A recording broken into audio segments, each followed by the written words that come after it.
Assalamu alaikum. Welcome to Rohingya National Television. I am Mahmoud with our weekly bulletin. Here is update of topmost news of the week. Let's begin with the headlines. A Rohingya infant killed in mortar shelling in Bulletin while father critically injured.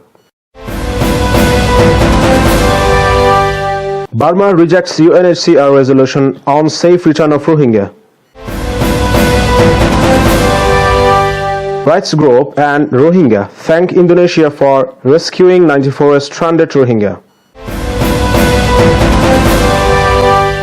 Rohingyas raise alarm over COVID-19 pandemic in refugee camps. UN aid agencies warn about monsoon arriving in Rohingya camps amid COVID-19. Burmese army denies lifting internet shutdown in conflict-ridden Arakan state. Now the details. A Rohingya infant was killed in the probable Burma Navy's mortar shelling in Bulletin, while the father of the infant was seriously injured in Bulletin, northern Arakan state of Burma, local RNTv sources report. According to the report, on 25th June at 7 p.m. at Azulapara under the Pringdong village tract in the southeast of Bulletin, Muhammad Yunus, 27 of age, son of Dalilur Rahman, was carrying his 11-month-old boy infant at his home yard. Suddenly, a mortar bullet hit them, resulting in the spot death of the infant and critical injuries and loss of consciousness to the father. Local assumed the Burma Navy, anchored in the nearby Mayu River Junction, fired the bullets, as such firing is frequent nowadays. The victim father could not be taken to Bulletin hospital due to lack of transportation and ban on movements in the area, local villagers said.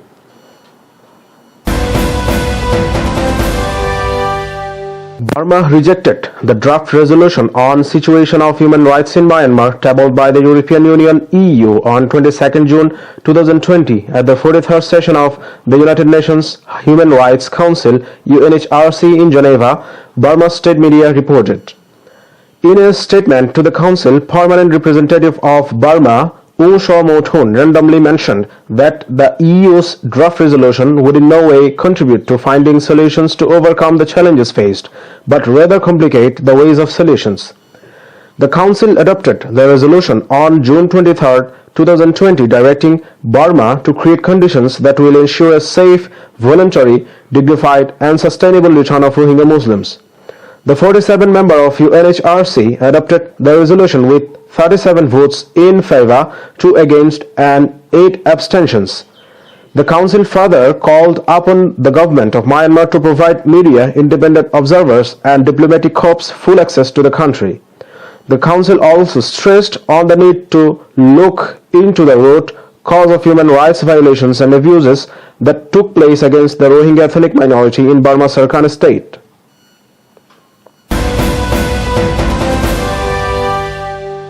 At least 94 Rohingya refugees, comprising 15 men, 49 women, and 30 children, were found stranded on a boat 4 miles from the coast of Sihanoukville in North Aceh Regency in Indonesia's Aceh on Wednesday, June 24. In the same morning, 3 Indonesian fishermen rescued all of the 94 trafficked Rohingya refugees from a sinking cargo ship using their fishing boat. The fellow Rohingyas from Arakan, Burma, and different countries of shelters congratulated Indonesia's people and authorities on rescuing the stranded Rohingyas at sea in this disastrous time. Calling this rescue event a victory for humanitarian solidarity, the rights group Amnesty International praised the rescuers and said Aceh residents uphold values of solidarity, but at the same time they respect the rights of Rohingya refugees, which are often neglected. It also urged the Indonesian government to reactivate a regional dialogue to save other Rohingya refugees stranded at sea.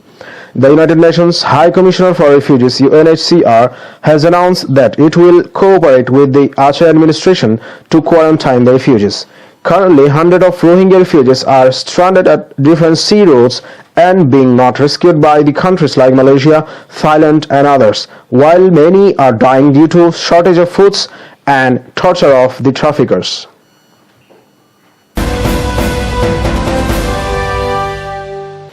The Rohingya refugees in the congested camps of Bangladesh expressed their concern over the serious unhygienic conditions, making them extremely vulnerable to pandemic COVID-19. Rohingyas cannot maintain proper social distancing and hygiene measures and have to provide effective prevention against spread of the novel coronavirus. Living in the overcrowded shelters with up to 10 or more people in a room in inadequate health facilities, along with lack of awareness, pose a big challenge to prevent pandemic COVID spread in the camps. The pandemic infection is now increasing in numbers as time passes. The first case of COVID-19 was found on May 14. The current confirmed cases up to June 26 are at least 48 with 5 deaths from the virus, but as testing capacity is limited, the actual number of infection is likely to be much higher. With the latest fatality, the number of virus-linked deaths among the refugees may also increase with time. Rohingya refugees in the camps from the beginning has been the victim of health emergencies such dysentery, pox and pneumonia, along with repeated climate emergency. And now they are also victims of global pandemic. The international community must pay attention to the current plight of Rohingya community to ensure an end to this suffering.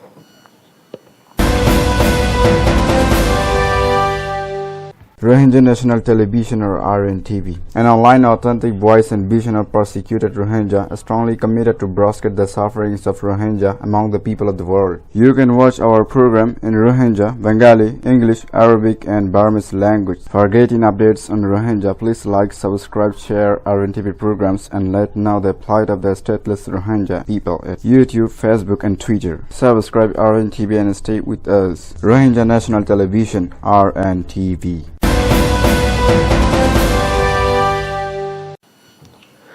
The Intersector Coordination Group ISCG, a coordinating body of UN, NGOs and the government which provides humanitarian assistance to Rohingyas, warns about the situation at Rohingya camps that can worsen in the upcoming monsoon amid COVID-19.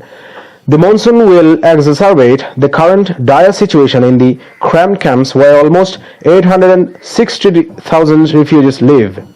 In a statement issued on June 23, the humanitarian community has faced additional challenges to chalk out monsoon preparedness plans and its implementation this year due to outbreak of COVID-19 in the camps. Contamination of drinking water resources in the camps during monsoon and risk of spreading waterborne diseases might increase manifolds in monsoon amid COVID-19 outbreak. Reduced presence of aid workers due to COVID-19 has also limited the abilities to working in different sites of repair works. The aid agencies were scaling up their preparedness for critical disaster risk reduction in spite of pandemic COVID-19 challenge. The group partners called on the international community to continue their support to the Rohingya refugees. Denied on June 23 to lift the internet ban in parts of conflict-torn Arakan state, saying the blackout is still required to protect the military secrets and widespread racial hate speech on social media. Army spokesman Bringan Zomi Tun said during a military press conference that they wouldn't recommend to restore the internet services. Burmese police has in the meantime charged 6 activists who protested against the year-long internet shutdown, accusing them of violating the country's law. A group of young people wearing t-shirts saying oppose internet operation demanded the restoration of internet services in downtown Yangon earlier on June 21. Rights groups and foreign diplomats in the country also called on officials to reinstate the services as the cutoff has prevented civilians from contacting humanitarian aid groups. The world's longest internet shutdown originally was imposed in 8 townships of Arakan state last June amid intensifying clashes between Burmese military and Arakan army. The government has extended the ban until August 1, saying it will lift when the region is secure. Before the end of this bulletin, let's have a recap on the headlines. A Rohingya infant killed in mortar shelling in Bhuditong while father critically injured. Burma rejects UNHCR resolution on safe return of Rohingya. rights group and Rohingya thank Indonesia for rescuing 94 stranded Rohingya. Rohingyas raise alarm over COVID-19 pandemic in refugee camps. UN aid agencies warn about monsoon arriving in Rohingya camps amid COVID-19. Burmese army denies lifting internet shutdown in conflict-ridden Arakan state.